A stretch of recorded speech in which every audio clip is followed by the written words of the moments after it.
अस्सलाम वालेकुम dear students, Zaheer Ahmad Qureshi आपका टीचर एक नए लेक्चर के साथ आपके सामने हाजिर है। उम्मीद है पिछले लेक्चर्स आपको समझ आए होंगे, उनकी प्रैक्टिस भी की होगी और आपने उन्हें याद भी कर लिया होगा। लास्ट लेक्चर्स में हमने कंस्ट्रक्टर्स के बारे में पढ़ा था। कंस्ट्रक्टर्स ऐसे स्पेशल मेंबर फंक्शंस जो ऑटोमेटिकली इनिशियलाइज हो जाते हैं और मेमोरी असाइन कर दी जाती है जब ऑब्जेक्ट्स क्रिएट होते हैं। तो बेटा हम आज के लेक्चर में डिस्ट्रक्टर्स के बारे में बात करेंगे।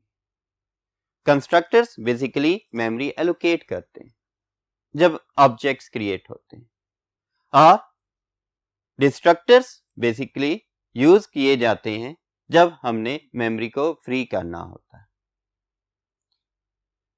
तो आइए देखते हैं कि डिस्ट्रक्टर्स होते क्या हैं और इन्हें प्रोग्राम्स में कैसे यूज किया जाता है। इसकी डेफिनेशन देखते हैं। What are the destructors? Destructor is a special member function like constructor. It executes when an object is destroyed from memory. जब हम ऑब्जेक्ट को मेमोरी से डिस्ट्रॉय करते हैं तब ये एग्जीक्यूट होता है।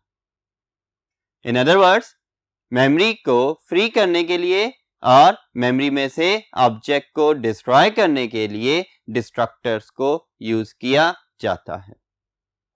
It works opposite to constructors. कैसे?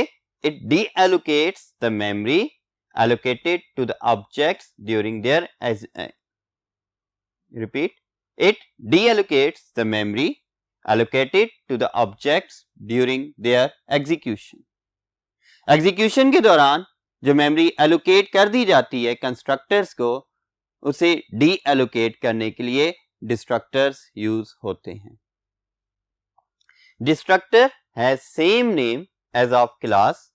डिस्ट्रक्टर का नेम, कंस्ट्रक्टर का नेम और क्लास का नेम ये सेम होते हैं but preceded by tilde symbol. Tilde symbol से स्टार्ट होगा। कंस्ट्रक्टर और डिस्ट्रक्टर में फर्क क्या होगा?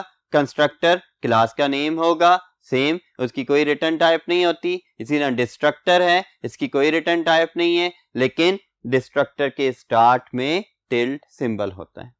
ये इसका सिंटैक्स है जिसके अंदर आप देखें कि क्लास का नेम फंक्शन में और इसके साथ साथ क्या चीज आ रही, टिल्ड सिंबल से स्टार्ट हो रहा है। फिर हमारे पास बॉडी ऑफ डिस्ट्रक्टर आ जाती है। एक प्रोग्राम में कितने डिस्ट्रक्टर्स यूज किए जा सकते हैं और डिस्ट्रक्टर्स को डिफाइन करते वक्त किन किन बातों का ख्याल रखना चाहिए, इसे डिस्कस करने के लिए हम चलते हैं नेक्स्ट बोर्ड की तरफ।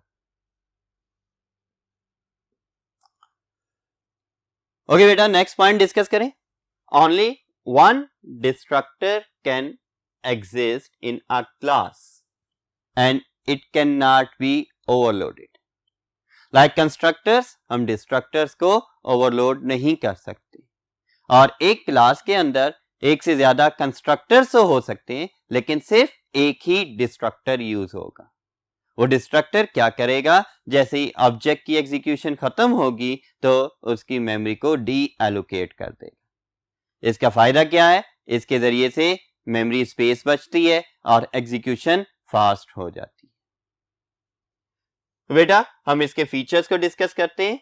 फीचर्स ऑफ डिस्ट्रक्टर कौन कौन से फीचर्स हैं? Destructor has same name as that of the class.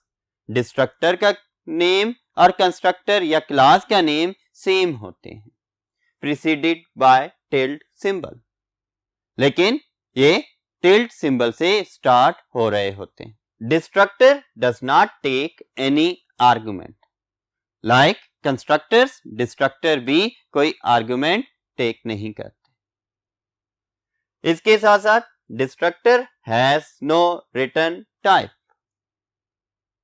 हमने कंस्ट्रक्टर के रूल्स में भी देखा था और डिस्ट्रक्टर के रूल्स या फीचर्स में भी यही है कि डिस्ट्रक्टर को भी किसी रिटर्न टाइप की जरूरत नहीं होती।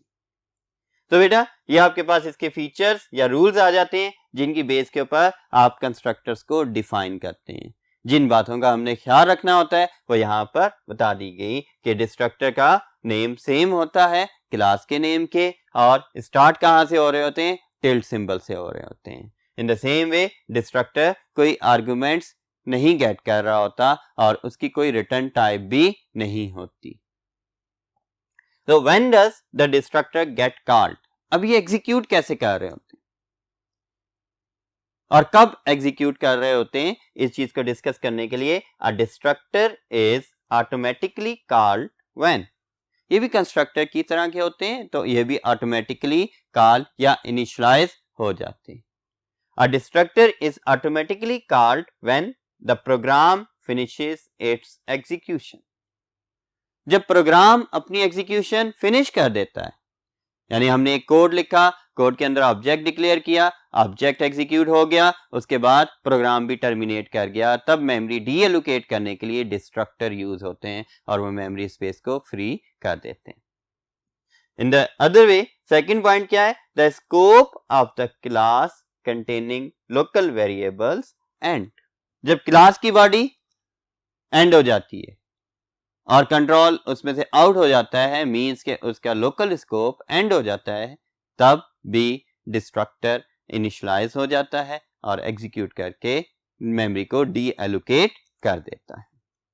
तो बच्चों, कंस्ट्रक्टर्स जो कि मेमोरी स्पेस डिफाइन करते हैं ऑब्जेक्ट्स के जरिए से, और वो डिफरेंट फंक्शंस को with the same name of the class use करने के लिए,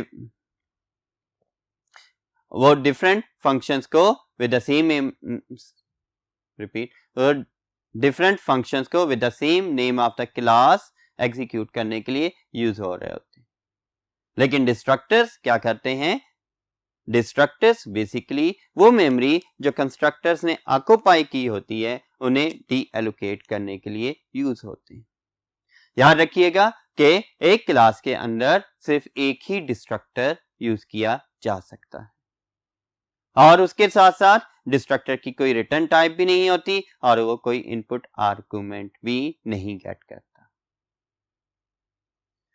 इस डिस्ट्रक्टर के यूज को देखने के लिए हम एग्जाम्पल स्टडी करते हैं। तो चलते हैं नेक्स्ट बोर्ड पर और एग्जाम्पल को देखते हैं कि हम डिस्ट्रक्टर को कैसे अपने प्रोग्राम में यूज करेंगे।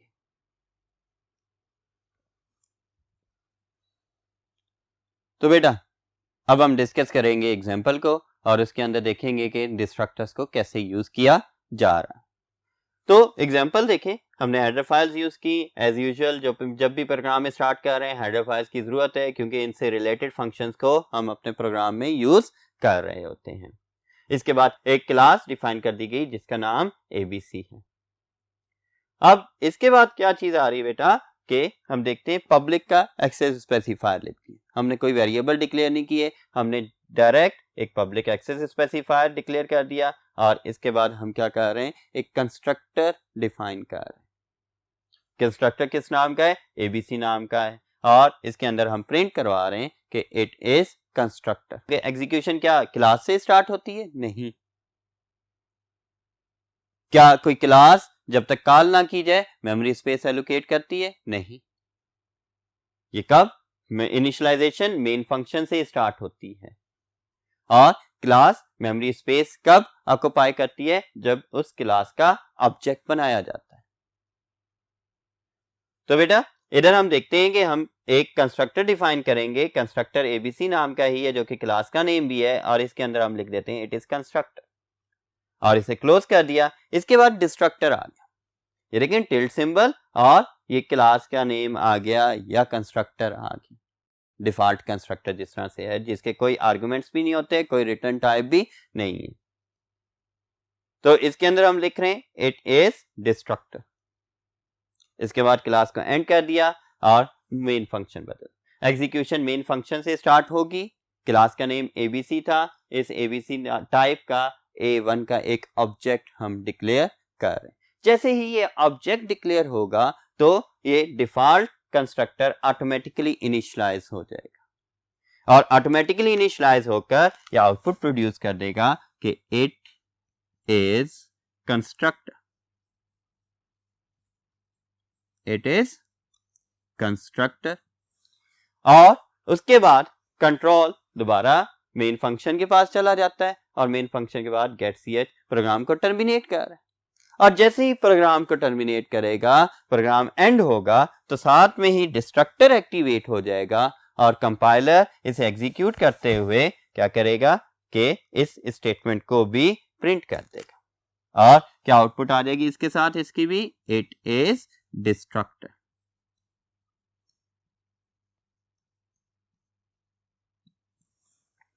तो बच्चों कब ये एग्जीक्यूट हुआ? जैसे ही प्रोग्राम की एग्जीक्यूशन फिनिश हुई।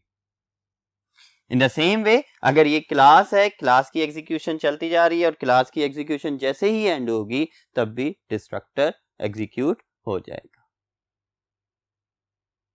ये रहा एक सिंपल सा प्रोग्राम जिसके अंदर हमने कंस्ट्रक्टर को और डिस्ट्रक्टर को यूज किया था।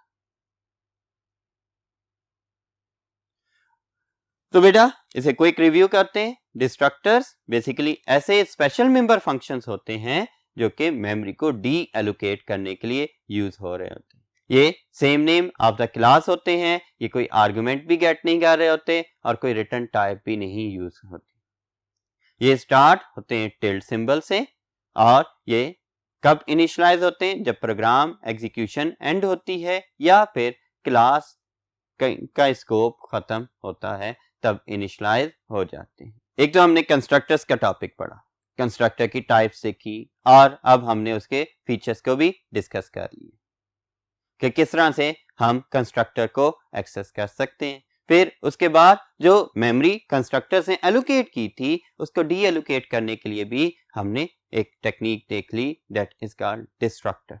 ओके बच्चों, हम एक और एग्जांपल डिस्कस करते हैं जिसके अंदर हम डिस्कस करेंगे कि कंस्ट्रक्टर्स, कंस्ट्रक्टर ओवरलोडिंग और उसके साथ साथ डिस्ट्रक्टर को भी देखते हैं। तो बेटा एग्जांपल है, example program to demonstrate the use of constructor overloading as well as destructors. Start किया एज यूजुअल हेडर फाइल्स के थ्रू। कोई एक्स्ट्रा हेडर फाइल की जरूरत नहीं है क्योंकि हम इनसे हटकर कोई भी स्पेशल फंक्शंस को यूज नहीं कर रहे हैं। इसके बाद एक क्लास डिक्लेयर कर रहे हैं। क्लास कौन सी है? स्टूडेंट के नाम की, और ये इसकी बॉडी आ गई। इसकी बॉडी के अंदर हमने एक पब्लिक एक्सेस स्पेसिफायर के जरिए से क्या किया? दो वेरिएबल्स को डिक्लेयर कर दिए, रोल नंबर एंड एज। और स्टूडेंट के नाम की क्लास है, इसी तरह से हमने एक कंस्ट्रक्टर बना दिया, कौन सा? स्टूडेंट के नाम का ही, जो कितने पैरामीटर्स गेट कर रहा है? एक पैरामीटर गेट कर रहा है। अब देखिए इसकी बॉडी के अंदर इसे वैल्यू जो असाइन की गई, roll number is equal to x, means यहां से जो यूजर इनपुट करेगा वैल्यू वो कहां पर आ जाएगी? वो इस रोल नंबर में आ जाएगी। फिर इसके बाद age, age is equal to 19 पहले से सेट कर दी। ये एक कंस्ट्रक्टर है। कब कॉल होगा? जब ऑब्जेक्ट बनाया जाएगा और उसके साथ एक आर्गुमेंट प्रोवाइड भी किया जाएगा। अब इसके बाद नेक्स्ट कंस्ट्रक्टर को देखते हैं। नेक्स्ट फंक्शन बनाया या कंस्ट्रक्टर कह लें जो अगेन स्टूडेंट के नाम का है। ये भी स्टूडेंट के नाम का था, ये भी स्टूडेंट के नाम का है। दोनों में डिफरेंस क्या है? यहाँ पर कितने आर्गुमेंट्स हैं? एक आर्गुमेंट है। यहाँ पर कितने आर्गुमेंट्स आ रहे हैं? दो आर्गुमेंट्स आ रहे हैं, ए और दूसरा बी। अब जब कंपाइलर इन्हें एग्जीक्यूट करेगा, अगर तो यूजर ने ऑब्जेक्ट डिक्लेरेशन के वक्त एक आर्गुमेंट प्रोवाइड किया होगा तो वो इस कंस्ट्रक्टर को कॉल करेगा, और अगर यूजर ने दो आर्गुमेंट्स प्रोवाइड किए हैं तो वो फिर इस कंस्ट्रक्टर को एग्जीक्यूट करने आ जाएगा। इसके साथ साथ देखें दो आर्गुमेंट्स आ गए। इसकी बॉडी के अंदर क्या किया गया? Roll number is equal to a, roll number को ए की वैल्यू असाइन कर दी गई, और age is equal to b, और एज में क्या आ रहा है? बी की वैल्यू आ रही है। यहां तक ये था कि हमारे पास एक और कंस्ट्रक्टर आ गया। इसके बाद हमने डिस्ट्रक्टर भी डिफाइन कर दिया। डिस्ट्रक्टर भी किस नाम का है? स्टूडेंट के नाम का ही है, जो कि क्लास का नेम है। इसके बाद हमने देखा कि सी आउट, और सी आउट के अंदर हम एक मैसेज डिस्प्ले करवा देते हैं डिस्ट्रक्टर। क्योंकि हम डिस्ट्रक्टर का टॉपिक पढ़ रहे हैं तो हम फोकस इस पर कर रहे हैं, डिस्ट्रक्टर पर। तो इसके साथ साथ ये देखें कि यहाँ से ये डिस्ट्रक्टर एंड हुआ और उसके साथ साथ क्लास एंड कर दी। अब बेटा मेन का फंक्शन हम लिख रहे हैं। मेन के फंक्शन के अंदर क्या किया गया कि मेन, वाइड मेन, और वाइड मेन के बाद इसकी बॉडी के अंदर हमने क्लास का नाम स्टूडेंट यूज करते हुए ऑब्जेक्ट डिक्लेयर किया ए नाम का। और जब इसे ऑब्जेक्ट डिक्लेयर किया है तो उसके साथ साथ हम उसे इनपुट पैरामीटर भी प्रोवाइड कर रहे हैं, वैल्यू प्रोवाइड कर रहे हैं। इनपुट वैल्यू क्या 10। जब ये ऑब्जेक्ट कॉल हुआ और उसने कंपाइलर ने ये देखा कि कितनी वैल्यूज मिली हैं, एक वैल्यू भी मिल गई है, तो कंपाइलर क्या करेगा, क्लास की बॉडी में आएगा और सर्च करेगा ऐसा कंस्ट्रक्टर जिसे एक आर्गुमेंट की जरूरत हो। तो आप देखें यहां से 10 की वैल्यू आ गई कहां पर, x में। और रोल नंबर, अब रोल नंबर क्या हो गया, रोल नंबर की वैल्यू अपडेट होगी 10 और एज क्या है 19। अब यहीं से कंट्रोल वापस कहां चला गया, मेन फंक्शन में चला गया। और मेन फंक्शन के अंदर आया नेक्स्ट स्टेटमेंट, फिर एक और ऑब्जेक्ट डिक्लेरेशन है। अगेन स्टूडेंट के क्लास नेम के साथ बी का एक ऑब्जेक्ट डिक्लेयर किया गया। बी के ऑब्जेक्ट के अंदर दो आर्गुमेंट्स दिए जा रहे हैं इस वक्त, एक 5 है और दूसरा 20 आ रहा। अब ये दो आर्गुमेंट कंपाइलर ने फिर आइडेंटिफाई किया कि इस ऑब्जेक्ट के साथ आर्गुमेंट्स भी हैं, और जैसे ही वो ऑब्जेक्ट को इनिशियलाइज करवाने गया और कंस्ट्रक्टर को एग्जीक्यूट करने गया तो इसने क्लास में से ऐसा कंस्ट्रक्टर फाइंड आउट किया जिसे दो आर्गुमेंट्स या दो पैरामीटर्स की जरूरत थी। तो हमारे पास ये कंस्ट्रक्टर आ गया जिसे कितने, दो पैरामीटर्स की जरूरत है, ए और बी की। ए में इसने क्या रख दी वैल्यू 5 और बी के अंदर क्या रख दी वैल्यू 20। रोल नंबर इसने इक्वल टू 5 कर दिया, रोल नंबर की वैल्यू क्या आ गई 5 और एज की वैल्यू क्या आ गई 20 आ गई। अब यहां से इसके बाद क्या ये डायरेक्टली एग्जीक्यूट कर देगा, नहीं, कंट्रोल इस कंस्ट्रक्टर को एग्जीक्यूट करने के बाद दोबारा मेन फंक्शन में आएगा। मेन फंक्शन के अंदर नेक्स्ट स्टेटमेंट पर मूव करेगा जो कि गेट ch है, और उसके साथ साथ प्रोग्राम एंडिंग आ रही है, मेन फंक्शन एंड होकर प्रोग्राम टर्मिनेट कर रहा है, तब ये कंट्रोल जाएगा और क्लास के अंदर से क्या करेगा, डिस्ट्रक्टर को एग्जीक्यूट कर देगा। और डिस्ट्रक्टर की जो आउटपुट है वो इधर शो हो जाएगी, जो हमने इधर सी आउट की स्टेटमेंट लिखी है उसके जरिए से, जो क्या आ गया,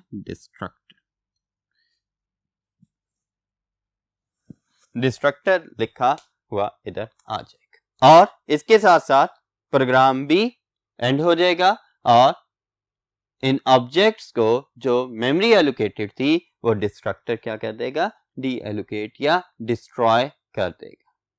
मेमोरी फ्री अप हो जाएगी ताकि उसके अंदर मजीद फाइल्स या प्रोग्राम्स लोड किए जा सकें।